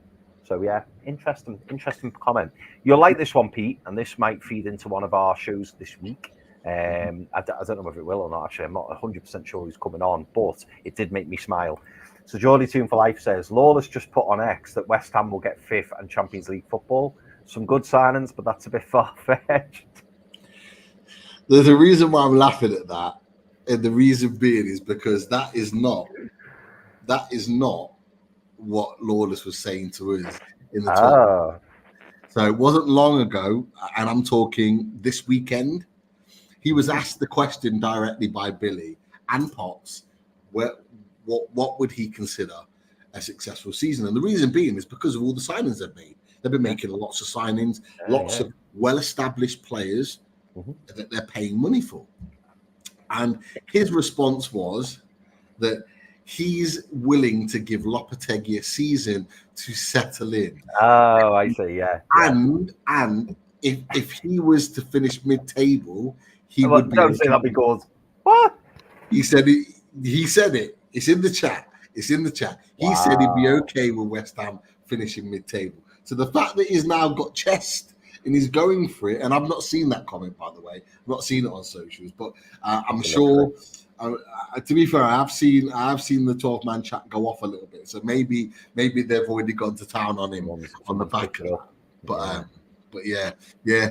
Look, this is the thing. I was saying to the Geordies down south boys, because they were talking about today. I don't know if you saw Sky, Chris, but there was one of the female presenters, and it was Stephen Warner, that were doing their predictions, and they did the relegation predictions and the top 6 predictions, and Newcastle weren't in any of them. Not in any of the top 6. Not in the top 6. No, we weren't part of the top 6 predictions. There was Villa, there was Tottenham, there was Man U. I can't remember if West Ham was in one of them as well. I can't remember off the top of the head, but we weren't in it. And a lot of Newcastle fans, it got their backs up about it. And a couple of the lads in the Geordies down south, and Fumby's in the chat. Big up to Fumby, he's in there. And a couple of the other boys have been watching as well. They got their backs up about it. And I said, nah, like, for me, I don't want the media talking about Newcastle United. No. I'm quite happy for us to just sail under the wind and just kind of not be talked about and just go about doing our business. The fact that West Ham have gone out and spent all of that money and put all of these players into this team, they have to make it work, because from day one, from match day one, the pressure is on them. The pressure is on Newcastle United. There's no Moyes excuse anymore, is there, Pete? Exactly. The Moyes out is gone, so they're all in on Lopetegui. No Europe. But that's it. Do you know what? You're right. It doesn't annoy me that the media aren't talking about Newcastle being in the top 6, because you're right. We don't need that pressure. But what surprises me is the fact that nobody is gone. Well, actually, Newcastle have got no European football. They've got Sandro Tonali back, and they've got all the players back who were injured last season. So that it surprises me that no one's put us in the top 6, even 6th. Do you know what I mean? Like, I don't. For me, if we finish below 6, it's a huge disappointment this season. Make no mistake about it. For me, it's got to be minimum 6. As long as the injuries don't go mental like they did last year, and I've got every belief that they won't. Like, we've got to be finishing top 6 with no European distraction. We've got to. Absolutely, and just to go on there, Fumby is a big Miggy fan, but I think there's a couple of people when he put that in the chat that took that as that was the actual situation, and like questioned his fan, like if he's a fan or not. Nah, he's messing with you. Obviously, he likes Miggy and respects Miggy of what he's done, but look, if it means we're getting a better right winger coming in, I know for a fact Fumby will be on that 110%. So don't always read into it. He's a character, that is for sure. And let's not forget, Pete. What's his job title? Yeah, he's a comedian. There you go. It's a job, and a very good one at that. I've seen a few clips. I still need to see him live. Yeah, we need to go watch him, don't we? We should go watch him. Yeah, definitely. But couple more questions? Yeah, a couple more. Let's squeeze them in. And by the way, I've got to apologise to the chat, because literally it's just been mental this evening. Like, the chat has been on fire. Like, I've never seen the chat go off like it has tonight. So thank you so much for all the comments. We're trying our best to get through the questions, and apologies if we don't read it out. It's not because we're ignoring you. You probably noticed I was about half an hour behind with the chat. It's just been absolutely mad this evening. But listen, thank you everyone for commenting. That's what happens, Chris, when there's like over 500 in the chat. Like, it's just wild. But we do keep a track of the conversations and the points that are being made, and we try and star as and when. The conversation's been superb tonight. So absolutely top stuff. It absolutely has. So I'm going to say Lee Jones.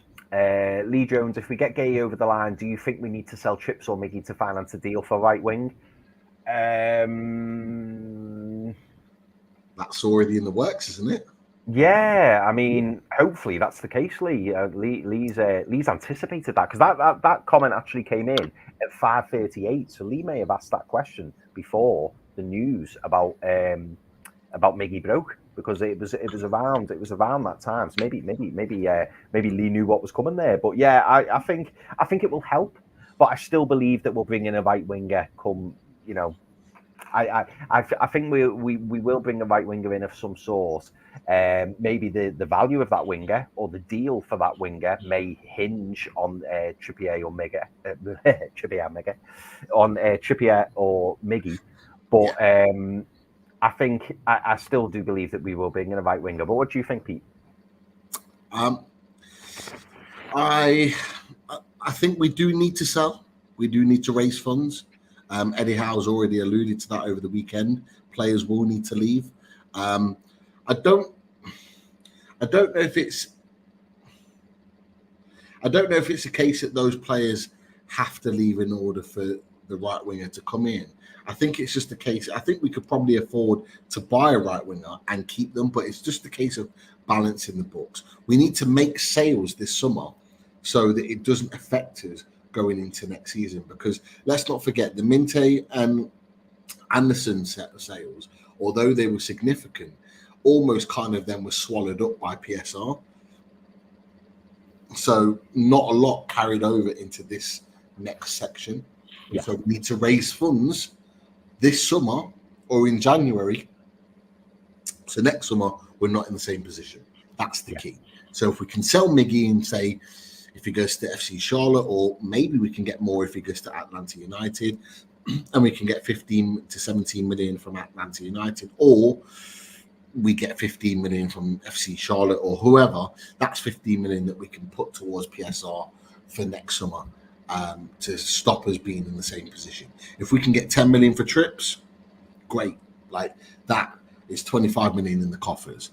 That puts us in a more positive position. And that's not the only one. You've got players like Jamal Lewis that might need to be sold. You've got other players that could potentially leave between now and then. Hopefully not our top players, and I don't believe they will, but there are other fringe players that might well leave to free up the funds. So there's opportunity there to balance the books, but I don't think it's essential that we have to sell. No, I think that's fair, mate. Well, I've got 4 more things to say, so I'll quickly try and whiz through them. But before I do that, big shout out to Nick Allison, member for 13 months. Thank you very much, Nick. Much appreciated, mate. And he's asked you, Pete, what do you think about Todibo West Ham deal?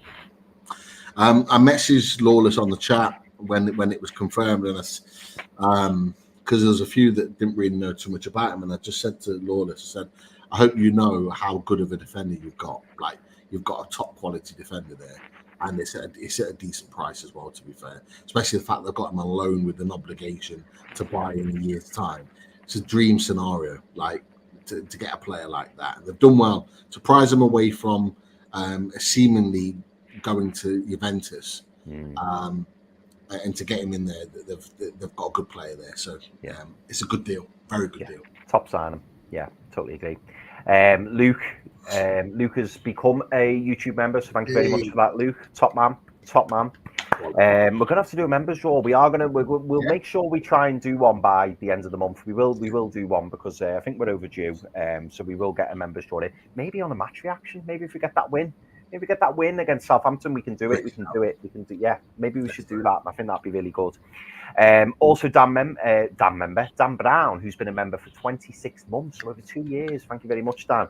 And Dan says, great show as ever, guys. Thoughts on Madueke? Well, if you rewind, Dan, you will see our thoughts on Madueke. And yeah, you'll know all about it. But thank you very much, obviously, for being a member for over 2 years. David Burt says he's talking about Charlotte FC. And he's saying the record transfer fee that they've paid is 8 million. So maybe when we were talking before, Pete, about 10 million, that's probably where we are, because I think Charlotte FC will acknowledge that this probably should be a transfer-breaking record. You know, Miggy has a really good reputation in the MLS, and he's come back of Champions League player, you know, scored against PSG. So, you know, 10 million feels about right to me. I don't know about you. Are you still feeling that way? Yeah. North of 10 million. Yeah. Knowing now that that's their record fee, that may put some people off and go, oh, they've only paid 8 million for a player. They probably can't afford him. But actually, can they push the boat out for someone for everything that you've just explained, Chris? He's a Premier League player. He's just played Champions League. He's playing for a highly reputable team in England. There could be an argument that he would be their highest profile player ever to play for the club. Now, I don't know their history, but it could well be. And are they going to want to push the boat out to get someone of that caliber to go and play for them? Now, to do that, you're going to have to pay a little bit more than your record fee. You're going to have to make a new record. Yeah, absolutely. Records are there to be broken, as they say. Exactly.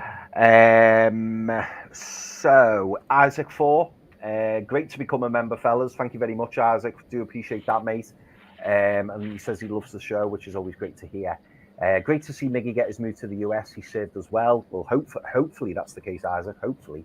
Not confirmed yet, but we should know within the next 48, 72 hours, because that's when the window shuts. So that will be good to see. This is an interesting one from Isaac. It is and I did think this myself, Pete, and we haven't touched on it, but do we think Brentford signing Carvalho may open up in Buemo? Yeah, I thought this the other day. I had not thought of that. That's a great question, Isaac. My answer to that is possibly. And I hadn't thought about it until you just put it on there. And it's Tony, because I think they were planning on selling Tony, weren't they? And Tony, it looks like, doesn't appear to be going anywhere. So if they wanted to raise funds, would they then have to cash in on Buemo? And maybe that's why they've gone and got Carvalho? Maybe. Yeah. I mean, it's a good shout. That is not a bad shout. That could well open that up. Yeah, interesting. Yeah. One to talk about on the next one. Yeah, definitely. Yeah, we can maybe focus a bit more on Buemo next show. So no, good one. Now Tom Dixon says, hope you're well, Tom. Third big gone in for Mark Guehi, and a question for the lads. Would you sign Bobby Clark from Liverpool? And Luke also asked the question, saying, given the rumours this afternoon which suggested Bobby Clark was being offered to clubs, including Newcastle, and a fee of approximately 10 million was mentioned, would you like to see him back at Newcastle? So Pete, I know obviously, do you know what, Pete? I'll throw this up because I know that you'd put it together, mate. So it says there, and that's from Dave O. Cop. Yeah, he's like a well-followed Liverpool account. I don't really know too much about him. Yeah, so he says RB Salzburg, are edging closer to agreeing a permanent deal with Liverpool for Bobby Clark. And a surprising move, the young midfielder is on the verge of leaving Anfield on a permanent deal. A number of Championship sides are interested in the impressive 19-year-old, whom we exclusively revealed that the Austrian side had made an initial 10 million bid for the player. And then Lee Weiser, former Newcastle youth star, set to leave Liverpool as clubs queue up for his signature. So what are your thoughts on Bobby Clark, Pete?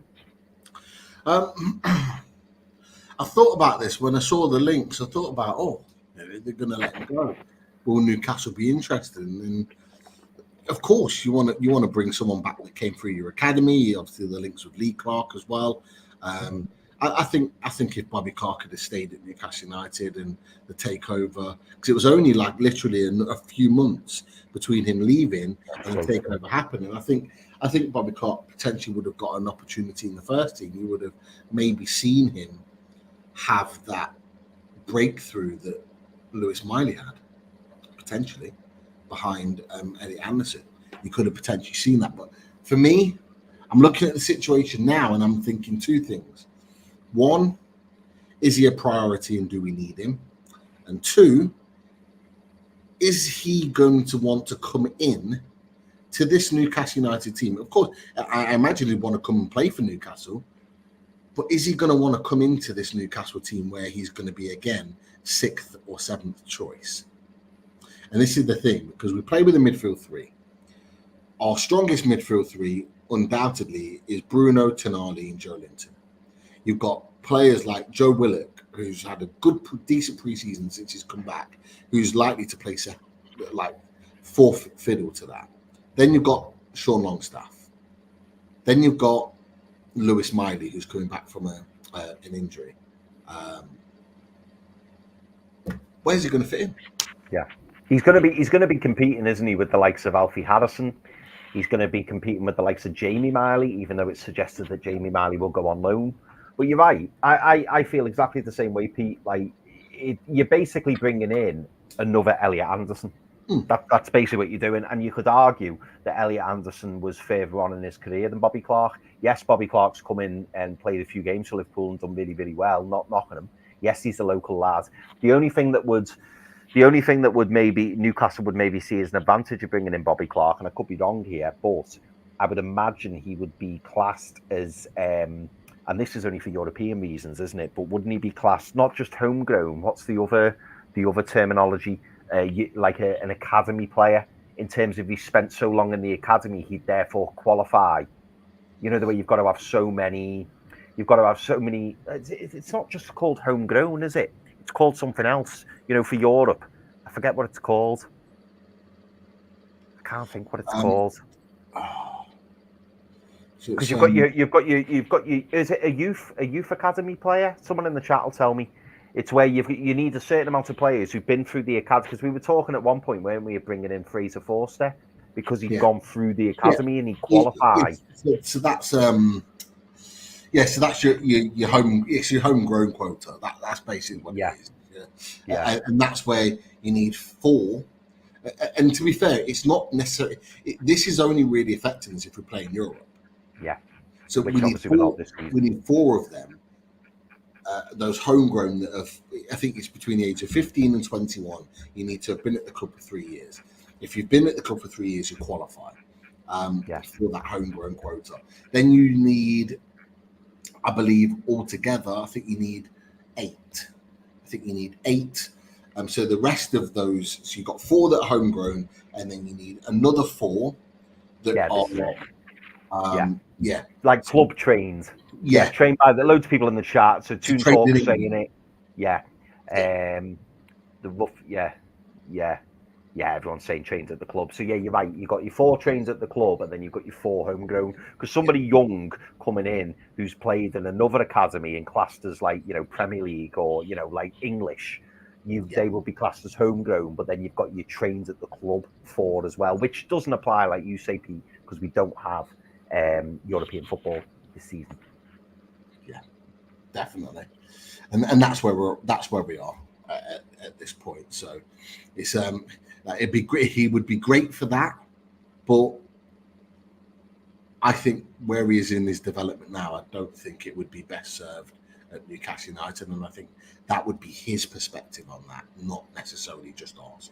Yeah, I like what Derek Sharp said there. Bobby Clark, see how he develops in Austria, revisit in a few years if he makes the next step. It's a fair argument. It is. Right, and then last 2. So PTK asks FPL code, lads. We haven't even thought about the Fantasy Premier League. We'll have to have a little think about it this week, and we will come back to you on that PDK, because I know a few people were really keen on it last year. We did start with really good intentions, didn't we? And then it just fell away a little bit. But maybe if we can restart the league, I don't see why not. Maybe we can contact Dazzler, because I think Daz set the codes up and stuff, and it's very easy to regenerate. Yeah, I mean, if you're already in it, I think it just kind of. I think it trickles over again, providing the league's up and running. So you put your team in, you can just trickle back into that league, or we'll just put the link back up at some point between now and the beginning of the season. And maybe we can give away some free merch to the winners. Maybe we can do that. That'd be a nice little prize for May, wouldn't it? Next year, maybe we can do that. That'd be good. Now, this last one, I've got to throw this up because bless Ajeri. Apologies if I've mispronounced that, Ajeri. But Ajeri put this question. He put this question in about 15 times, so I thought it deserves to be read out. So he says, "Hi, Pete and Chris. How are you? We're both good, mate. Sell Mark Guehi." So Mark Guehi, 65 million move to Newcastle, and Yilmaz, good move to Newcastle, and Asula already a Newcastle player today. So yeah, absolutely right. So what are your thoughts on Yilmaz, Pete? He keep that name, just won't go away, will it? Again, you throw that into the pool of players that we've already talked about today with the likes of Madueke and Ferran Torres. Yilmaz is one of them that's been linked with the last 2 or 3 weeks. You throw him into it, and then you're thinking, which one are we going to get? Or is it someone completely different? Federico Chiesa is another player that we haven't even talked about. It's another option. So, it all depends on the price. It all depends on the type of deal that we're going to get to make sure whether it's a decent offer. But, of course, the priority is what you said. Adiri is Mark Guehi. Let's get that done first. Yeah, absolutely. Well, last one, because we've just got a super chat, Pete. So big, massive thank you to Kevin for his super chat. And I love this positivity from Kevin. We kind of cast aside Noni Madueke before, but Kevin's going all in on him. And he said, it's as simple to me. Noni Madueke is a class above the rest. Big fan of Noni Madueke. But thank you very much, Kevin, for the super chat, mate. Much appreciated. Fair play. We definitely want to keep an eye on. And he's been probably the most intensely linked out of all of them in recent days. So definitely want to keep an eye on there. I just wanted to provide a really quick update just before we go on, mate. Keith Downey has put out in the last sort of 10 minutes an update and said that Charlotte FC have indeed made an approach. An agreement isn't close though, as there is a gap in valuation between the two clubs, and it also has to work for the player. Time is also against the MLS side, who are managed by Dean Smith. Didn't realise that. The ex-Leicester and Aston Villa manager. Yeah. And obviously repeats that what Fabrizio Romano said, the window closed in 2 days. The delegation is in the UK and hope to agree the deal. As far as Newcastle United are concerned, Almiron is still considered an important player, so any deal needs to make sense for all parties. Now, that last part I'm not worried about. Of course, Newcastle United are going to say that they value the player just in case the deal doesn't get through, but I'm pretty sure that if there's a deal there and the value is close to what Newcastle want, I think Newcastle United will accept that for sure. So that's just another update from Keith Downey. Things will move quickly with this Miguel Almiron situation because the window closes in a couple of days. It's the country that he wants to go and play football in, as well as that. It's a case of can they find the fee? So, Marco Palmer said, I hope you will.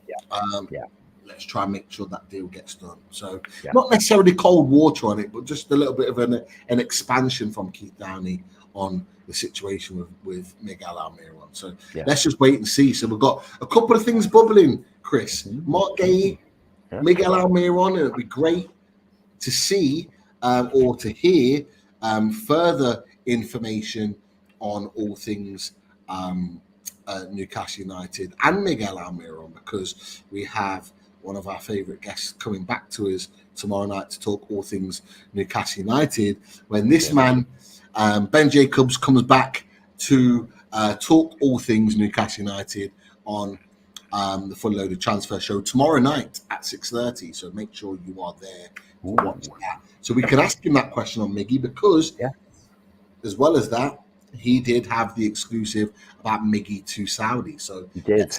How that materializes, mate. But I have to say, 500 plus in the chat over the course of the show, even more than 500 over the course of the last hour and a bit. We've gone way over what we anticipated this show to be, maybe by about 40, 50 minutes or so. But great chat. And lots of little bits of breaking news to add into the conversation.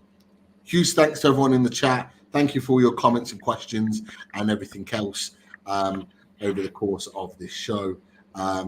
Thank you for showing your support. Make sure you're there tomorrow at 6:30, and we will be back as well. Anything to add or any requests on the way out, Chris? The only request I would put in, Pete, is I feel like I need a bit of Isaac. You got me excited talking about him before, mate. And you were saying, you know, like the one big takeaway from you from pre-season was that Alexander Isak just looks on fine form, and I think everyone at home and me needs an Isak exit if we can do one. Yeah. So you want an Isak? I want an Isak. Isak, what I want in the chat wants an Isak. Yes. Isak is what you shall get. Take care, guys. Have a good evening.